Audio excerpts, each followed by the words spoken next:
Welcome to the Predictable Revenue Podcast, where frontline sales leaders teach you how to build and scale an outbound sales team. Welcome back to the Predictable Revenue Podcast. I'm your host, Collin Stewart. Today, I'm joined by another fellow podcaster. He's the founder at Kula. He's the host of the Kula Ring Podcast. Please welcome Jeff White to the show. Thanks very much for having me, Collin. Glad to be here. Yeah, good to have you on the show. This is a bit of a left turn for the podcast. We're going to get a little bit meta, but I like it because we're talking podcasting and we're talking prospecting and kind of the melding of the two worlds. Mm-hmm. That was the really interesting thing that, we were talking about a bunch of different subjects for the show here, but using content to like a content-driven approach to start conversations is something that I've seen on marketing teams, but haven't seen too much in the sales world. So tell me about how did you get in? How did you figure out that, hey, this is something that actually works? Sure. So I think there's kind of two components to it. And one is, how Kula as a digital agency uses content to prospect and sell. And then there's also how we help our clients sell. So Kula works primarily with mid-market manufacturers in North America that operate in a B2B selling environment. And we do marketing content and marketing execution, strategy, tactics, and all of that, as well as help them with ABM programs and sales and things like that. So some of what we do for ourselves applies to them, and some of what we've learned from our clients, we've kind of turned that into a bit of how we do it for ourselves. So, we, as a result of working with these B2B clients, we get their long and complex sales cycle where they're talking to, 8+ people, and they go on for 18 to 24 months, but the one thing that we know is that when we're creating content from a sales perspective is that, it costs a lot of money to create content, either for ourselves or for one of our clients. And so therefore it really needs to serve many masters. So, that content has to have a purpose kind of beyond just being a white paper, a blog post, or a podcast on the site. You then kind of want to leverage that and turn it into other things. So, for us and for our clients, that can include the white papers and podcasts, as we talked about, and also things like online and interactive calculator tools and stuff like that kind of play into different levels of the sales funnel for our customers.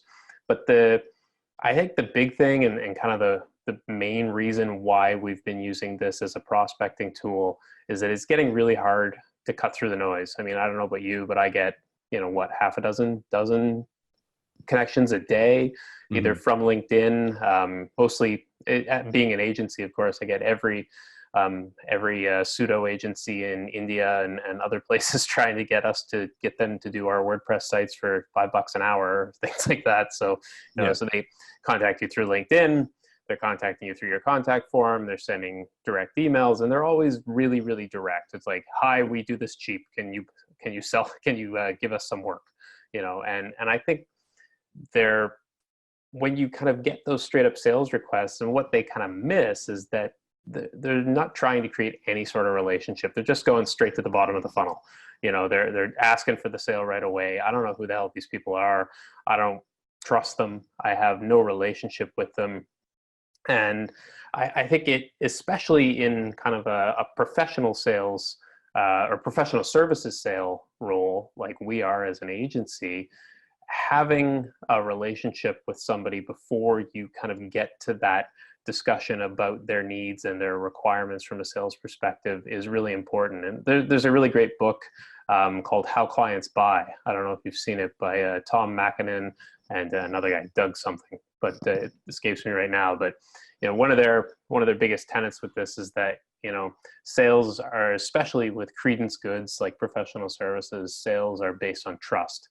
And trust requires a relationship, a referral, or a reputation. So you either have to know who you are, someone has to have told them who you are, or you have to kind of find a way to create that relationship and build on that before you just go in and say, "Hey, I'd like to sell you marketing services or sell you a widget if you're one of our manufacturing clients," or whatever.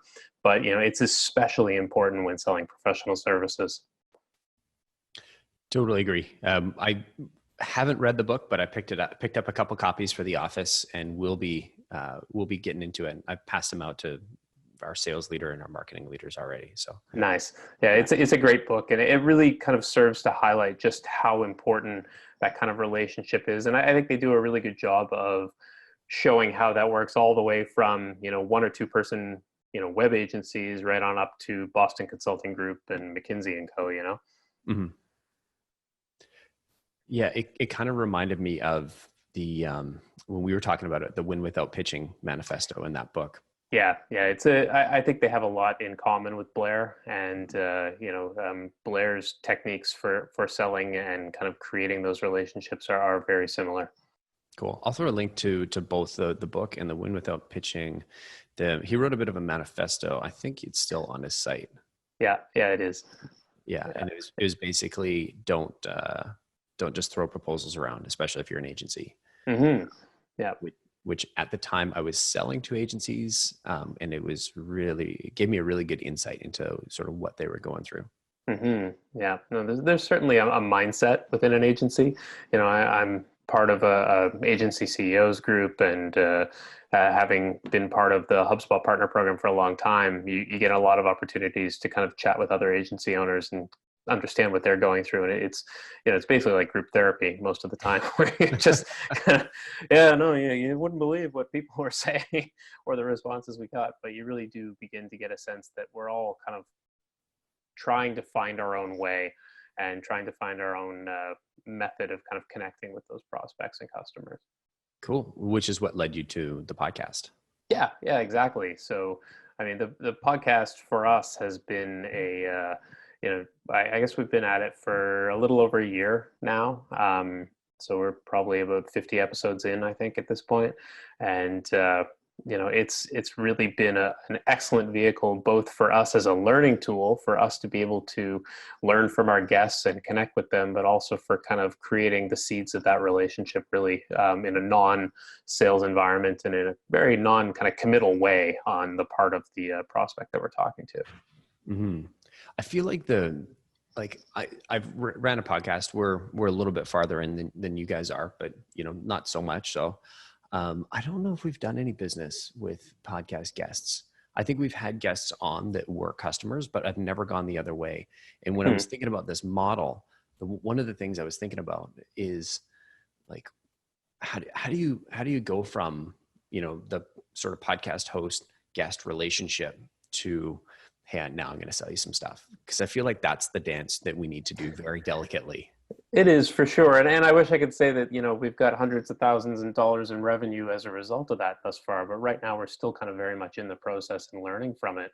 But I think it's showing some very, very strong signs of promise. And we have a number of kind of deals that we are working on that are built 100% as a result of that outreach. So I think that the way that we kind of go through this process, and we can get into the full depth of the steps and tactics that we take in a bit, but we really use the initial conversations to kind of learn about their business and learn, our target client profile is like I said, the mid-market manufacturers, but then within that we're looking to talk to directors of marketing and marketing, CMOs and people like that. Sometimes sales, sometimes VPs of sales play into that as well, but mostly it's CMOs and directors of marketing that we're trying to talk to. And really, those initial conversations are very, they're really chill, like you're, and the way that we normally do them is we try and either do them in person by targeting a geographical area and trying to find a number of VPs of marketing and directors of marketing in a specific city and travel there and then meet with a bunch of them over the course of a couple of days, or we'll organize a bunch and do them via phone. And those initial conversations are just, they have nothing to do with selling them anything. They're all about, what's going on in your world? What are your challenges right now? What are you having trouble with? What's working really well? And I think that, making sure that we have the right people in those conversations has been, probably one of the hardest parts of doing this. I mean, there's the, setting the line and getting the hook in and kind of getting somebody on board for the conversation. But and making sure that that's the right person to have that conversation with, and the right, the right target client as well. And so the people that you're having on the show and the people that you're selling to, are they the exact right persona for you? In a lot of cases, yes. Yeah. So the vast majority of the guests on the Kula Ring are directors of marketing at the manufacturing clients that we work for. So, we get an opportunity to talk to them and form that kind of relationship with them, while also really getting deep on what the big issues are that they're facing, or the big successes that they've had. We've had some really long-standing manufacturers on the podcast that like Klein Tools in Chicago, for example. 170-odd-year-old company, definitely older than 100 years anyway. Wow. And they have a 25-person marketing team with an in-house video studio and all of this other stuff. And they're a huge organization, and maybe they can't use our help, but we can learn an awful lot from how they do things as a manufacturer, and kind of use that as a model to inform our other conversations with other customers and other prospects. So it's whether you're kind of talking to the ones who need everything or the ones who have already really striping it, it's still a great way for us to learn and kind of begin to pattern match across all of those different manufacturers in our vertical. I totally agree. I feel like one of the best parts of this podcast, aside from the content, we do a lot to repackage it and make sure that the content is getting seen and consumed out there. Mm-hmm. But I think one of my favorite parts is it's leveled me up tremendously. No question. And we're 100 and something episodes deep, and that's 100 sales leaders and salespeople that I've talked to and had them educate me.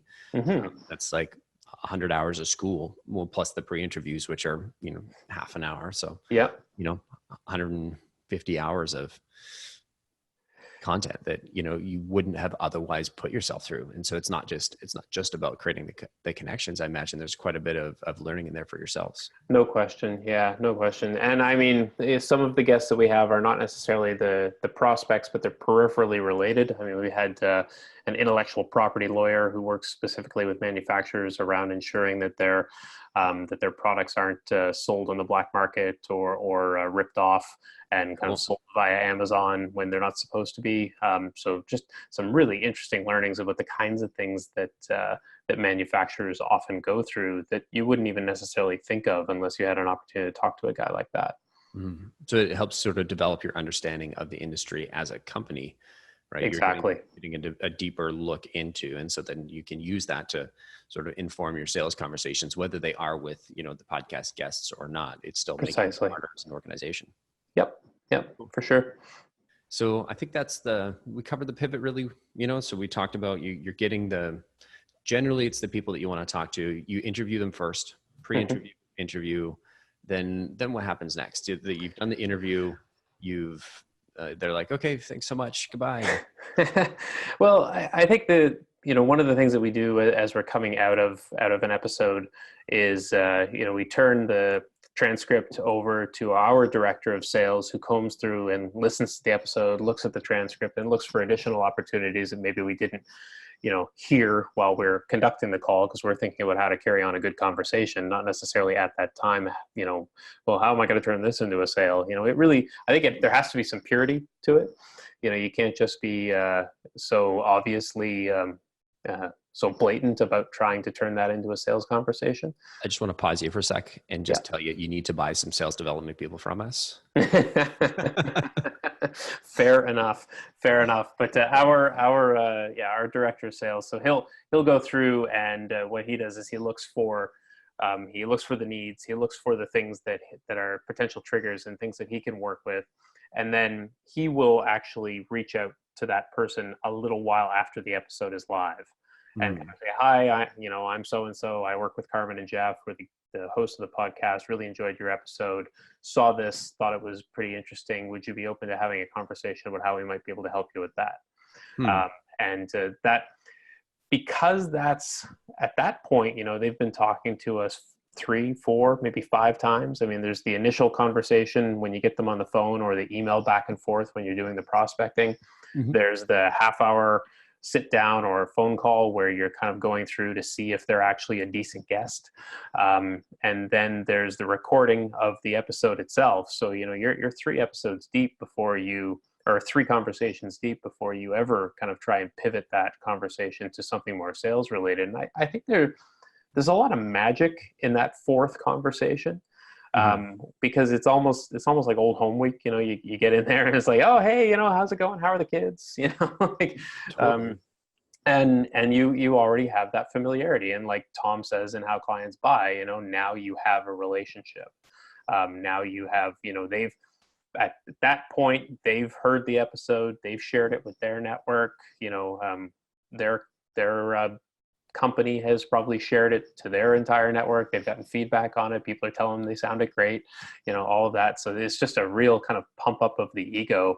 And then when you go in and say, look, I really think that, for us, it'd be like, and I really think that you're, the way that you guys are have structured your site currently, I think that we might be able to help with that, or I think we may be able to help with your marketing strategy, or assist you with paid, or whatever that happens to be. And then they're kind of, yeah, no, I would be open to that. And they've heard us talk and realize that we're more than just a hat rack, and can kind of get into it, and there's some trust and synergy there. So I think that really works, and it doesn't always work. And we had one of our early guests on the podcast just like, I don't accept sales calls in this manner. It's like, oh okay.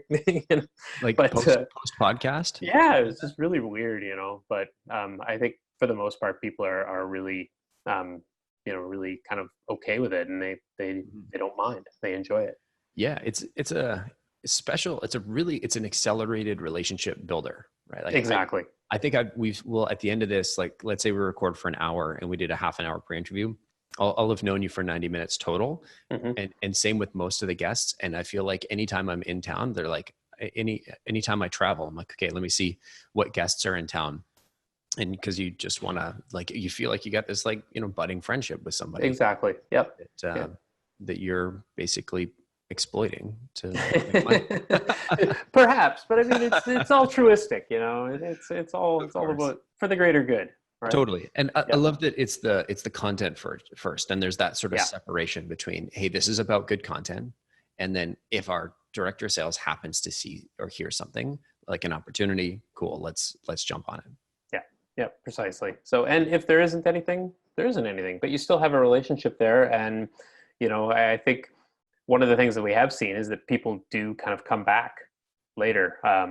Some people, like, people we might have had on the podcast last August, we see them at a conference in January, or, you travel somewhere and have an opportunity to have lunch with them or whatever. And it's just all about deepening those relationships. I mean, in that B2B type of sale, I can't remember the last time a sale took less than 6 months, and most of them probably take more than a year.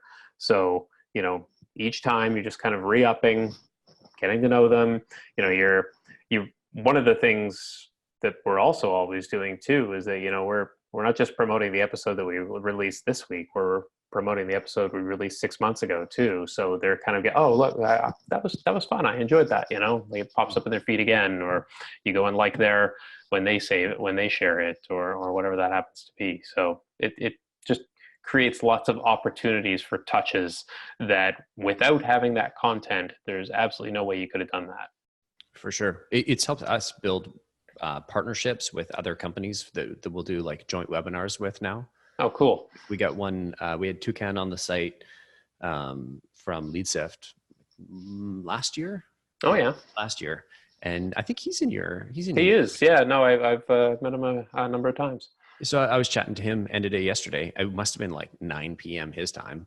And we had him on the show, and now they're coming back. We're going to do a webinar together. I think we'll probably put that on the podcast because it's all about intent data. It's going to be a really interesting one. And very cool. We're going to moderate that, and he's bringing in somebody else that he knows in the intent data space. So like, I'm going to learn. It's going to be good content for the audience, and we're all 3 of us are going to combine our marketing networks and yeah, as many people to this webinar as we can. And so it's that sort of virtuous cycle. Exactly. Yep. Cool. Very cool. So when you get so I think I understand the turn now. It's really content first, and then you have your director of sales sort of following up. And I like that you have a director of sales. It's somebody a little bit senior, maybe on this sort of similar level as the people they're reaching out to, and it's not just like an account exec. Yeah, exactly. And at Kula, we don't have account execs. It's not really our style of running the agency. So it works perfectly to have the director of sales handle that. And in some cases, the relationship, if I had a really great meeting with somebody as kind of the kickoff, and I feel like there's a really deep connection there, I have no problem kind of being the one to try and approach the pivot. It doesn't have to necessarily follow an exact process. It's all about what is the relationship with that single person or company or what have you. Gotcha. You're making me think of like all the guests. I'm like, should I have? Did I forget to reach out and see if there was an opportunity there? 100%. I definitely haven't done it. I've definitely got feedback from guests on things that we're working on. But yeah, I think our context is a little bit different. A little bit. Yeah. So let's talk about what this looks like. So it's all great to say, okay, I can identify some prospects. I can figure out who the people that I want to come on the show. I understand how to convert them. But what are the key pieces here that you're producing? Like, what does that content look like? Sure. So, we do this in a number of different ways. The podcast is the main vehicle. We also use collaborative blog posts, although not as much perhaps as we used to, because I think the podcast, we just find we can do more of them and they're more valuable and create a deeper connection with people. But we will do collaborative blog posts and blog posts where we highlight the work of others and kind of talk about how they're doing something and kind of identify that and then tag them in that. We can talk a little bit more about that in a moment. The other tactic that we use is something called an executive roundtable. And this is actually one of the things that the authors of How Clients Buy, this is what they do. I mean, they do collaborative roundtables of like-minded people from the same kinds of organizations. And so we use that as well to kind of bring together larger groups of people, 5 or 6 people at a time, and do a closed private discussion where we cover a number of different topics with them. So I'll come back to that one in a moment. But for the podcast, I mean, there's a couple different pieces. I mean, obviously, you've got the prospect and target account list building, where you're trying to find the right people in the right place that are at the right kinds of companies that could potentially use your services. I mean, that's just sales 101, really. And then you've got to have all the kind of technology and understanding of the how to do a podcast, I guess, which it still surprises me just how difficult it can be to do good quality multi-ended audio, and all of that. I mean, there are good tools now with Zencastr and Zoom and things like that, but man, it's still, when we started a year ago, I can't get over the difference in the quality of and stability of tools like Zencastr for doing multi-ended audio and to get the best possible sound. But, and then really for us, the way that we do this is kind of through a bit of a traditional sales outreach cycle that combines LinkedIn, phone, and email. And that usually starts off, we start with an introductory email. And it's really, for me personally, because I'm kind of folksy is the wrong word, but you kind of get where I'm coming from when I say that. I grew up in the country, and it's just so I was like, hey, I'm, and especially if I'm contacting someone in Atlanta, and hey, hello from Halifax, Nova Scotia. Saw that you're the director of marketing at so-and-so company, and I'd really love to have you as a guest on my podcast. I think you're doing some very interesting things at X, and I'd love to have a quick chat with you and see if you're interested in having a conversation, and then we'll look to see if we can book a podcast after that. So never kind of go into it with can I have you on the podcast right away? It's always about teeing up that initial conversation to see if there's a match. So it's a little bit even. You're not asking them to immediately jump on a recorded call that will become the podcast. So try and make that really clear. That's one of the early objections that we've learned how to deal with is stage fright. Like there's an awful lot of people that just like, I don't like public speaking. I don't want to be on a podcast. I don't think I could do it. I hate the sound of my own voice, whatever that happens to be, and I don't know, I still do. But, I think we've kind of tried to head that one off at the pass with some different ways of kind of talking about it.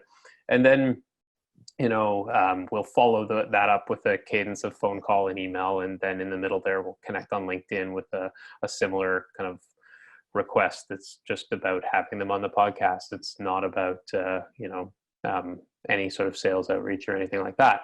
And usually that process is about 3 to 4 weeks. And if we're doing it geographically, because we're going to be going to a specific city, we'll try and start that about a month to 5 weeks before we're planning the trip. So start from a list of about 30 or 40 people and usually line up 5 or 6 conversations. And usually most of those turn into actual recorded podcasts. So, and the other thing too,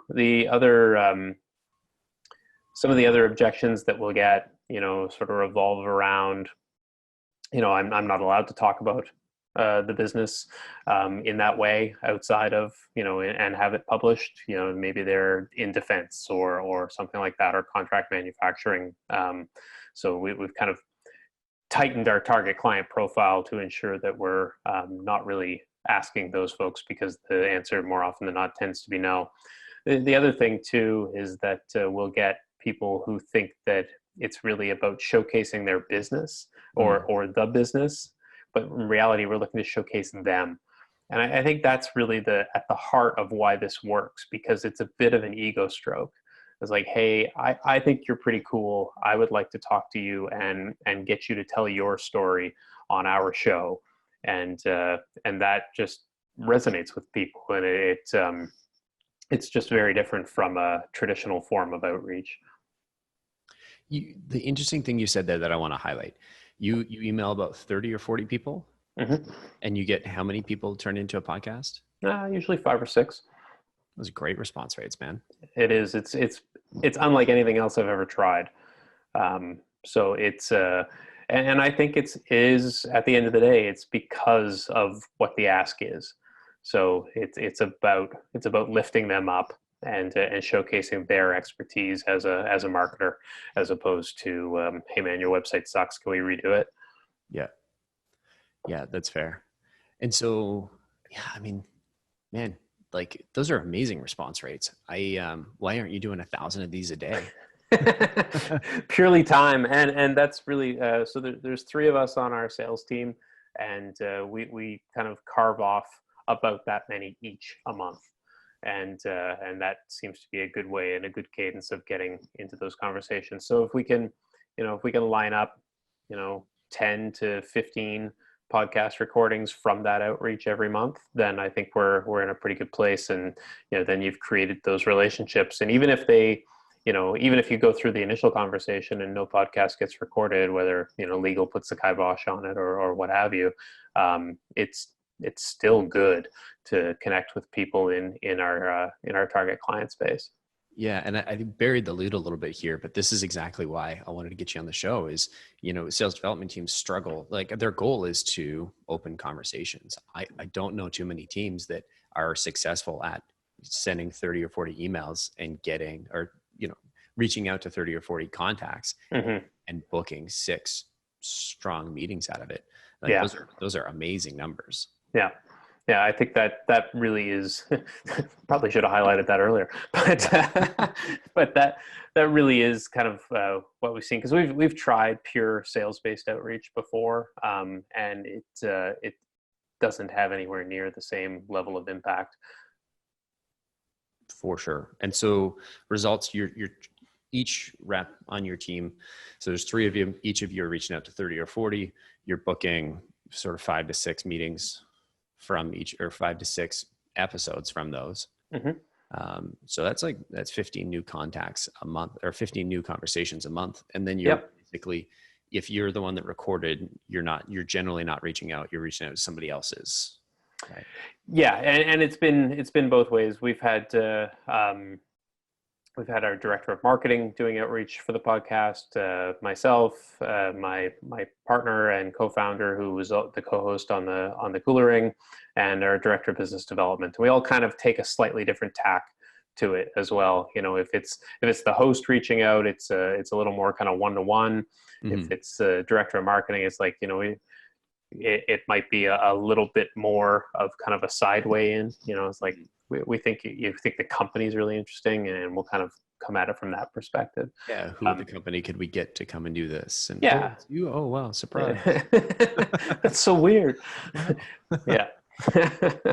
So that's been pretty cool. And then, you know, usually, I don't know what your kind of cadence is in terms of recording and time to live, but we're usually about like 4 to 6 or 8 weeks before an episode goes live after we record it, and it will, depending on what the conversation was like and how immediate the opportunity seems, we'll either wait till it goes live, or if there's something that's really obvious that just it's either has a time limited capacity or something like that, we'll reach out with the pivot either after it goes live or sometimes slightly before. Had one great episode with a prospect that again was kind of a geographic outreach. Got in touch with her, loved the idea, went up and met with her, sat down, had a great conversation for like an hour and a half, like, you know, kind of just about all the, you know, one person marketing department in a very large manufacturer, and you know, learned all about all the things that she was doing right, but also all the things that she was struggling with. And you know, that turned into a very good opportunity, and she's very game to kind of work with us at this point. We're just looking for the, you know, basically for the calendar year to roll over, because they just bought a bunch of machinery instead of doing marketing. So this is the biggest problem of working with manufacturers, is they would rather spend money on factory improvements than on marketing and sales. Yeah, I get that. I was on a call. I was helping out this local business group, a bunch of entrepreneurs together. I was talking to them yesterday, and they're like, yeah, we were thinking about doing this year. But then I realized I need to buy another helicopter engine, and that's going to be $550,000. So. Hard to compete against the helicopter. I mean, let's be honest.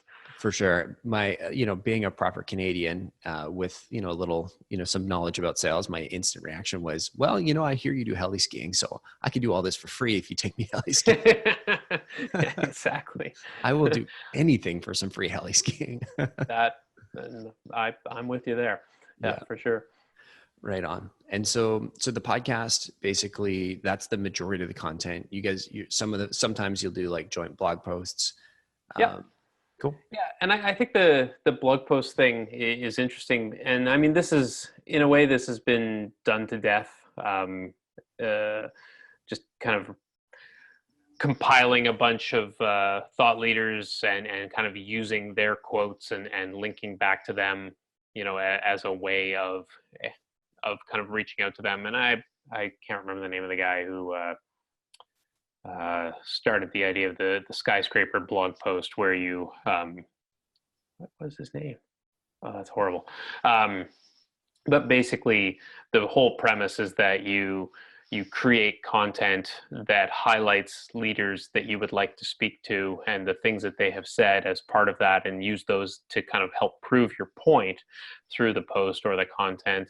And then you can notify them like, hey, I thought you said something really awesome there. I referenced it here in this blog post. Love it if you shared a link, you know. Cool. And really it's that, you know, the creation of the content, while expensive, is nowhere near as intensive as the sharing and the, you know, the promoting of that content. You know, once it's written, you've only done about 20% of the job.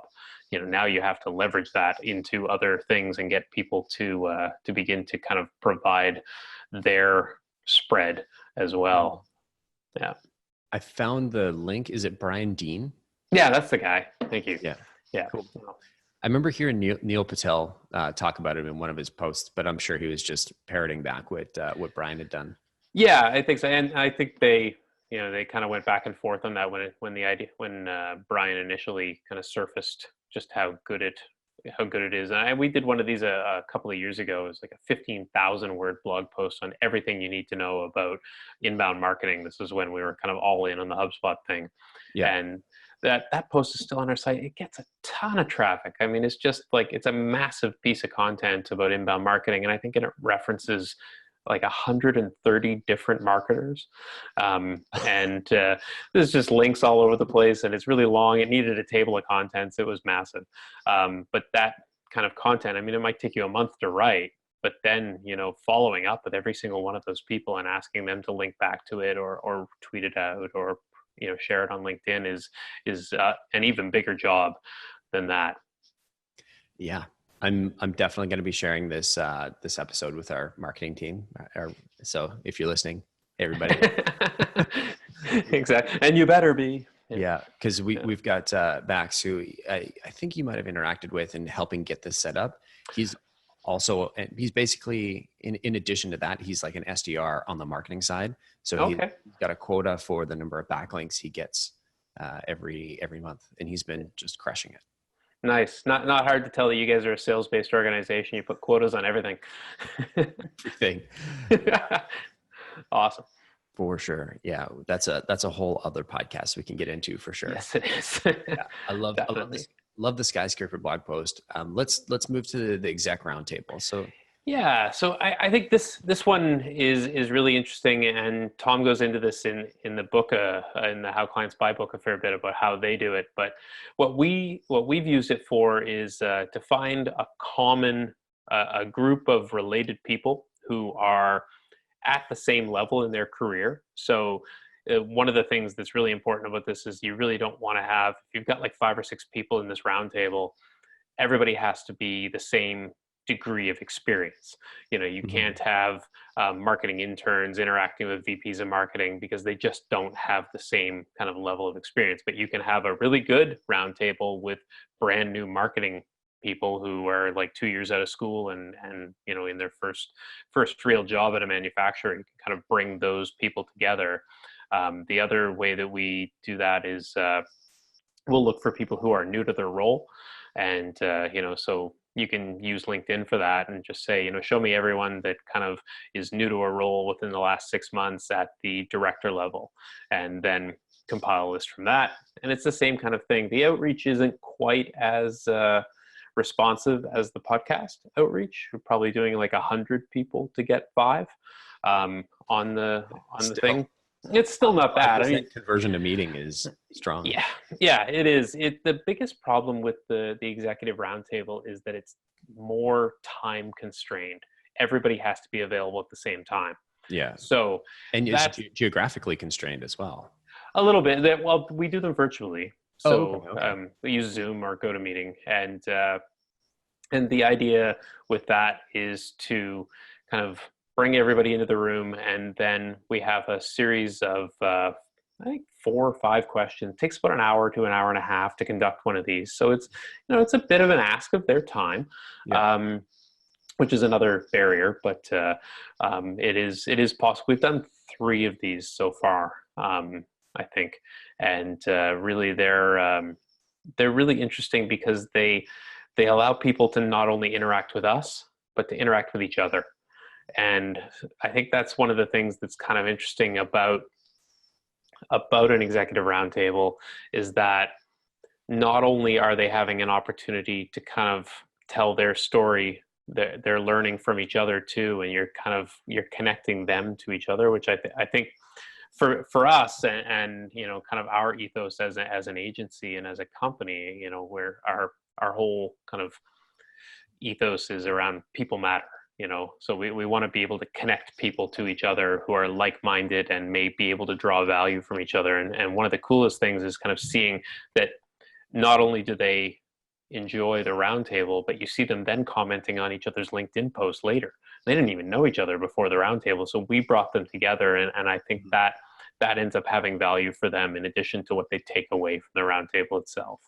Wow. That's really powerful. I didn't realize you're doing it virtually. Yeah. So although we're now thinking that it would be really cool to do them in person, now that we have kind of these geographic centers of people we've had on the podcast or prospects we've talked to. So, if we could fly to Chicago for a day and simply invite 10 of them to dinner, 10 of the people we've had on the podcast who are in that area, and then do the same kind of thing there in an even more relaxed environment than a roundtable. But again, it's all about those relationships, right? Mm-hmm. And I can't get over like 5% conversion to meeting. Yeah, it's pretty wild. I mean, and the in the podcast is like even higher, like you said. So I mean, you're getting 10-15% conversion. So I had to double check my math, but I'm like 6 out of 30 is like 20%. That's amazing. Yeah. 6 out of 40, 15%, give or take. Yeah. I mean, great numbers. Yeah.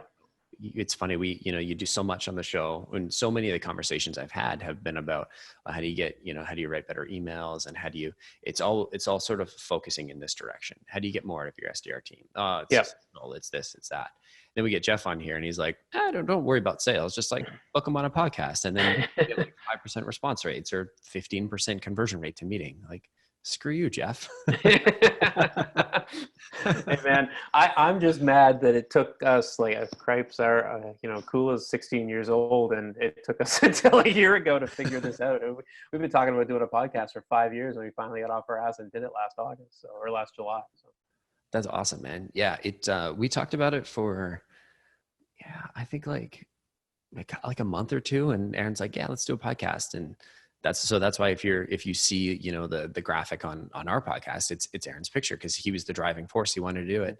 And then everybody knows he's got a big family. And so we kind of did it together because I thought it'd be kind of fun to sort of co-host. And then he's like, well, you know what? I don't actually have time for this. And it was fun. I enjoyed talking to the guests. And so I just kept it going. Yeah. Yeah. And I think for us, the big thing was figuring out how to do these live interviews, from a tech perspective. Because I think before that, when we were talking about doing a podcast, we're like, oh, it's just going to be us talking about the things we know about. And that's why we had such a hard time with it. And it never really got off the ground, because we're like, we're going to run out of ideas in like 3 weeks. Yeah. Or who's going to want to sit there and just listen to our silly banter, So I totally agree. I feel like I've been in sales for a long time, but I didn't have enough content to just sit there and like fill half an hour. So it's like, what better way to get guests on the show? Yeah, exactly. And I mean, at the end of the day, from a purely selfish perspective, it's really all about us learning, and us growing our network and learning from these people. So even if the end goal is to eventually turn this into a sales conversation, the altruistic goal is to know more than you knew before you started the conversation. Absolutely. I want to move to the lightning round and get some questions out of you. Yeah. But before I do, I'm going to plug one show that helped me get this show off the ground. Did you ever listen to the Showrunner podcast? Oh man, that sounds familiar. I know that I've read some of their content when I was looking to set up the podcast. So yeah, I've heard of it for sure. It's the copy blogger guys. I think they're part of they were the Genesis team, and then I want to say they got bought by WP Engine. Yeah, I think they were copy blogger, and then they became the big promoters of Genesis when that theme came out, and then they went all in on Genesis, and then I don't know what happened. But I believe they just got bought, because we were using Genesis and WP Engine, and we had just migrated from Genesis to WP. We were doing both, and then we got the notification. We're like, oh, by the way, we're the same company. Everybody's migrating over. It's like, oh, great. But cool. If anybody here is listening and going, well, you guys are 50 episodes deep, we're 100 episodes deep. Like, how do you figure all this stuff out? The Showrunner, I listened to a ton of their podcasts about how to start a podcast, and it made things so much easier, because I had 101 unanswered questions that I just couldn't figure out. Yeah, I have a series of emails that I've put together from people who are like, what do I buy? Like, how do I record it? What software do I use? How do I edit it? So I just have like this email I send out anytime anybody asks me, like, how do I start a podcast? Like, here, take this. Copy paste. Yeah, exactly. So I actually have it as a template in my HubSpot sales tool, because it's that common.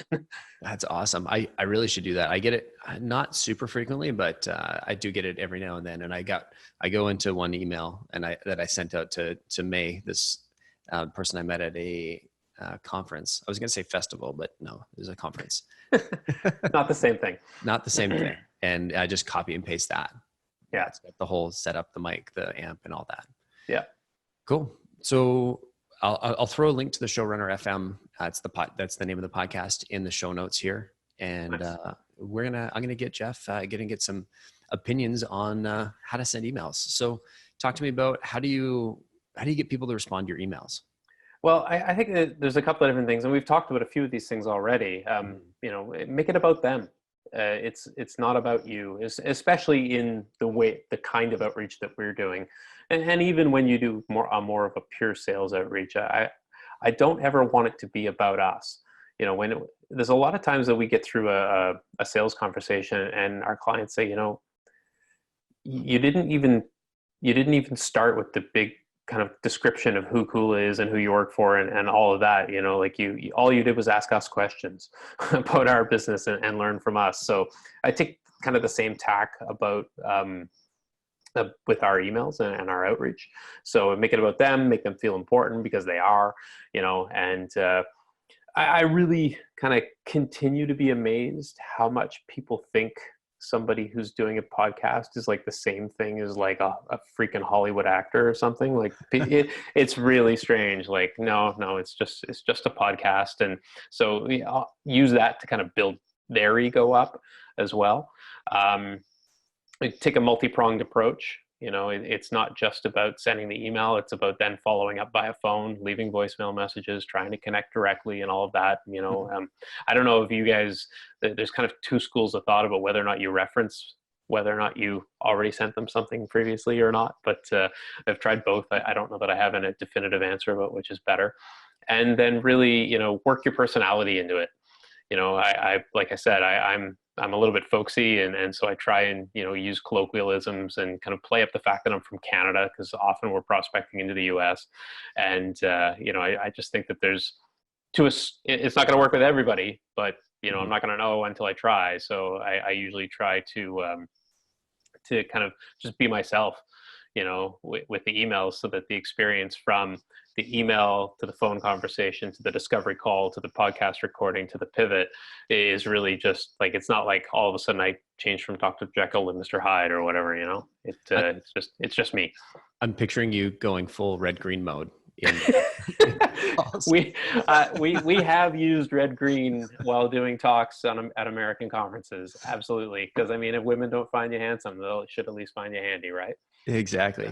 For all the non-Canadian listeners or people that are like, what is red green? I'll throw a link to the website. Please do. I highly recommend I actually got the plaid shirt on and everything. Totally. You got it.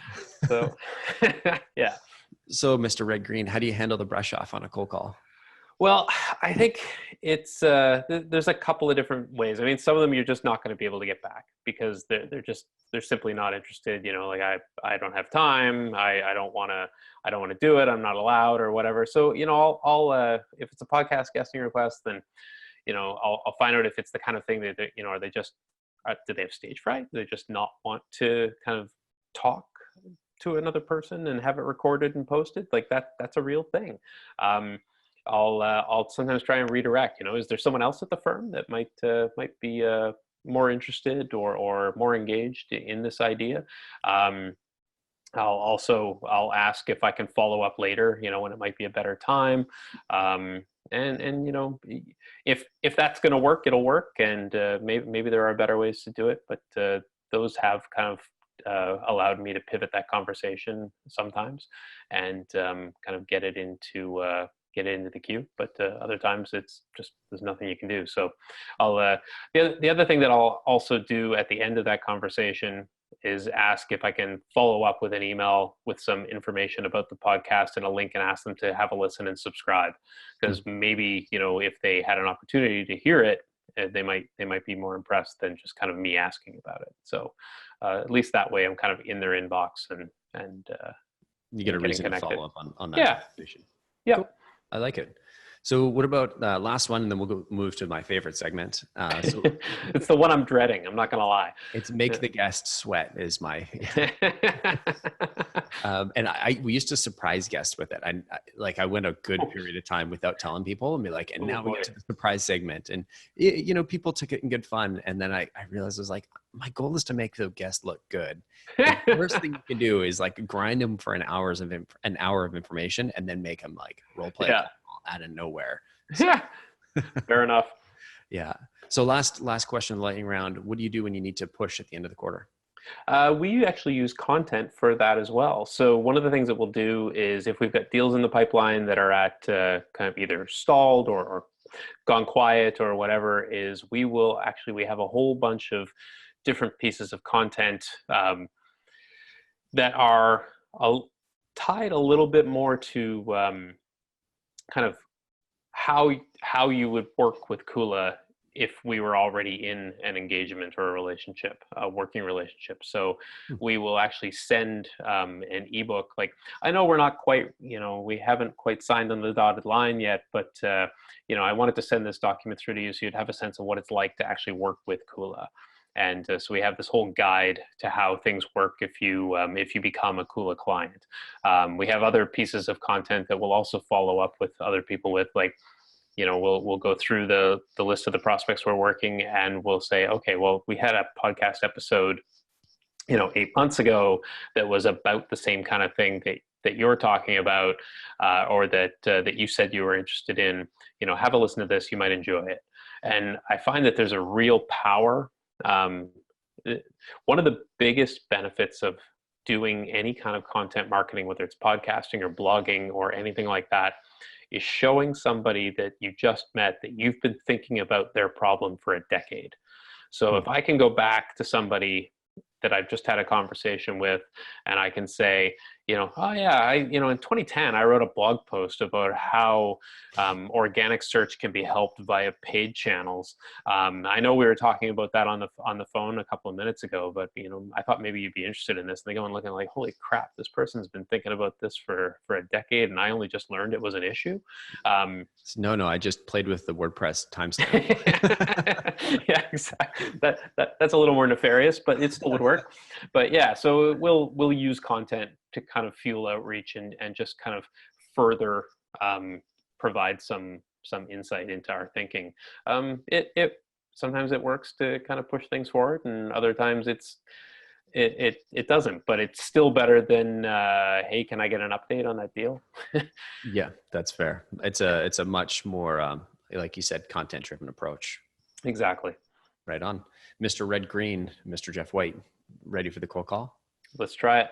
All right. Ring, ring. Oh, before I do, who am I and what am I wearing? What are you? Well, as far as I can tell, it's a blue shirt. I don't know what's on it, but